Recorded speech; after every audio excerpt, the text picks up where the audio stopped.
డబ్బులు సంపాదించుదామని వెళ్ళిన రాములకి డబ్బులతో వచ్చావా లేదా కష్టాలతో వచ్చావా? కష్టాలతోనే వచ్చినాయి సార్. ఇప్పుడు ఒక్క రూపాయి నాకు ఇవ్వలే.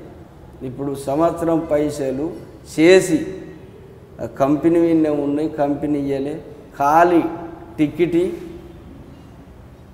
తీసి పంపించింది, అది ఎగ్జిట్ కొట్టిరు, టికెట్ తీసి పంపించింది.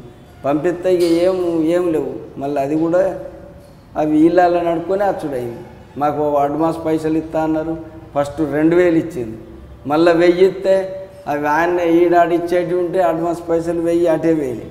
ఏమన్నా బయట వాళ్ళన్నా కూలితే మళ్ళీ అట్లా పోదామంటే పోలీసు వాళ్ళు మీకు అకామాలు లేవు అట్టిగా పట్టకపోవడే. పన్నోళ్ళని కేంపుల జేఎంపీల వన్నోళ్ళని వచ్చి లేపి పోలీసు వాళ్ళు మీ అకామలు ఇయ్యి అంటే అకామలు ఇస్తే అకామా కంప్యూటర్లో కొడితే లేనే లేవు.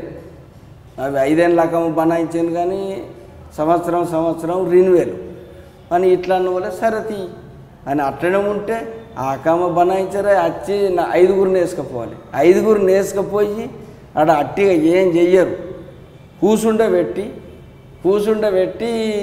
4 దాకా కూర్చుండబెట్టి 4 తీసుకుపోయి జీవజాతిలో అప్పచెప్తారు. బస్ వాళ్ళకు ఈ 4 ద్వారా వాళ్ళకి ఇన్వాగు పెరుగుతుంది. ఎందుకంటే పోస్ట్ పెద్దది వాళ్ళకు. అట్లా కూడా పన్నులను లేపకపోయారు సార్.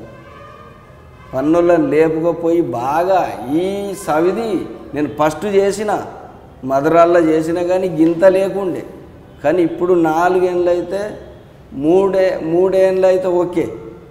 4వ సంవత్సరంలో బాగా నరకం అనుభవించుడైందంట.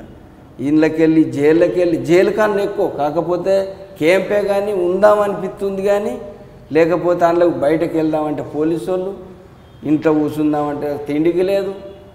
కొద్దిగా బయటకు పోతే 4 పైసలు సంపాదించుకుంటే 50-60 వస్తే ఇంత మన గురించి ఇంత ఫోన్ చేసుడో ఇంటికి ఇంత భార్య బిడ్డలతోనో తల్లిదండ్రితోనో ఇంత ఒవ్వలతోనో ఏదో ఇంత మాట్లాడుకుంటే మనకు కొద్దిగా మంచిగా ఉంటుందని ఆలోచిస్తే అది కూడా ఏది కాకుండా అయిపోయింది సార్. ఏం చేయాలి ఏం కథ ఇప్పుడు వచ్చినాం.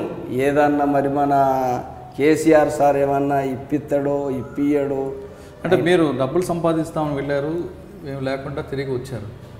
ఇంట్లో రాగానే ఇంట్లో వాళ్ళు ఏమన్నారు మరి? కనబడ్డారు ఇక ఏదో వచ్చిండు. మా మనిషి మాకైతే వచ్చిండు, మా కొడుకు అయితే మాకు వచ్చిండు, మా భర్త అయితే వచ్చిండు, మా బాబు అయితే వచ్చిండు. పైసలు మొదలైతే చూడరు కదా సార్. పైసలు అయితే మొదలు మనిషి అయితే వచ్చాడు. మనిషి అయితే మా ఇంటికి వచ్చిండు. కొద్ది ఇదే సంతోషం. అంటే కష్టం నరకం అనుభవించి కష్టాలకి వెళ్తే ఎంత తకిలీఫ్ ఉంటుంది. సుఖంగా వచ్చిన మనిషి ఎంత మంచిగా ఉంటాడు.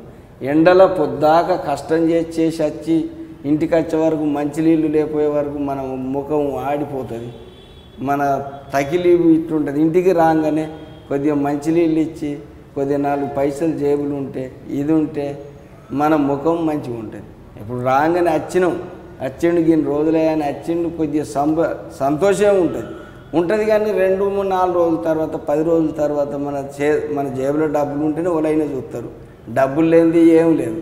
ఏదో బయట దేశం అందరూ పోతుండ్రు కదా, మనం కూడా పోయి 4 డబ్బులు సంపాదించుకుందాం అన్నదే కానీ మనం అయ్యో మునిగిపోదాం అని అయితే వాళ్ళు పోతే ఈ కంపెనీలు ఇప్పుడు బయట దేశాలల్లో మొత్తం ఇదే. ఇక దీన్ని తప్పించి ఏం లేదు సారు. ఇక మరి ఏం చేస్తారు? ఏదన్నా TV9 ద్వారా ద్వారా కేసీఆర్ సారు కేటీఆర్ సారు దయచేసి మాకు ఎక్కడున్నా మీది రాములు గారు చెప్పండి. ఇప్పుడు బయట దేశాల పరిస్థితి బాగాలేదని మీరు చెప్తున్నారు. బయట దేశాలకు వెళ్ళాలనుకునేవారు నైపుణ్యం ఉండి వెళ్ళాలా లేదా మామూలుగా ఏజెంట్ల మాట నమ్మి వెళ్ళాలా? అది ఇప్పుడే వెళ్ళదు, అట్లా వద్దు. ఇప్పుడు ఏజెంట్ల ద్వారా నమ్మి వెళ్ళద్దు. మనం ఏదైతే గవర్నమెంట్ దారి ఉన్నదో అన్నీ మంచిగా కండిషన్ చేసుకొని పోతే రేపు ఏదన్నా బాధ కలిగిన ఎంబీసీ కానీ మన గవర్నమెంట్ కానీ మన కేసీఆర్ సార్ కానీ మన కేటీఆర్ కానీ మన పోలీస్ స్టేషన్ ఏది ఉన్నా అన్నీ డిక్లేర్ చేసుకొని పోతే రేపు ఏదన్నా ఆపత వచ్చినా ఏది వచ్చినా మనకి ఏది లేకుండా మనకు ఇంటికి రాగలుగుతాం. మనకి ఇవ్వకుండా కానీ గవర్నమెంట్ ద్వారా మీరు పంపించిండ్రు మాది ఏం సంగతి సార్ అన్న కానీ పట్టించుకుంటారు.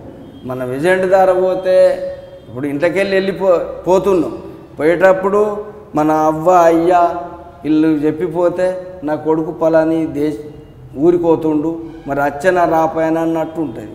మనం ఇది ఇప్పుడు గవర్నమెంట్ అయినా ఏదైనా మన కన్న తల్లి కన్న తండ్రి లెక్కనే మనం భావించుకున్నోళ్ళం. అవి అందుకే ఏదైనా చెప్పిపోతే బాగా మంచిగా ఉంటుంది ఎటు వెళ్ళినా. ఇక అట్లా నా ఉద్దేశం. మీకేం కావాలి, మీకు డిమాండ్ ఏంటి?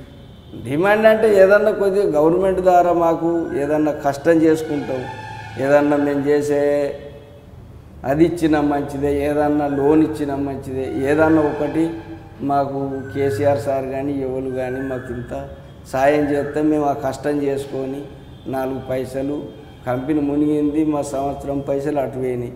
అవి అత్తయా రావా దేవునికి ఎరక. ఏదో మాకు ఏదన్నా ఒక దారి చూపెడితే మేము ఈయన్నే మళ్ళీ ఎప్పటి తిరిగి మేము చేసుకొని బతకగలుగుతాం. మీరు చూస్తున్నారు ఐ డ్రీమ్ న్యూస్ని. మీరు చూస్తున్నది ఐ డ్రీమ్ న్యూస్. అంటే కళలని నిజం చేస్తూ ప్రజలకి నిజాలని కళల ద్వారా తీసుకొచ్చే ఐ డ్రీమ్కి మై బెస్ట్ విషెస్. మీరు చూస్తున్నది ఐ డ్రీమ్ న్యూస్. మీరు చూస్తున్నారు I dream channel. For more videos, please subscribe I Dream. మరిన్ని వీడియోల కోసం ఐ డ్రీమ్ని సబ్స్క్రైబ్ చేయండి. Please subscribe I Dream. And I'm very much satisfied with the way interview went on. Kindly subscribe to I Dream. For more videos, subscribe to iDream. And loads of fun entertainment and content. Do watch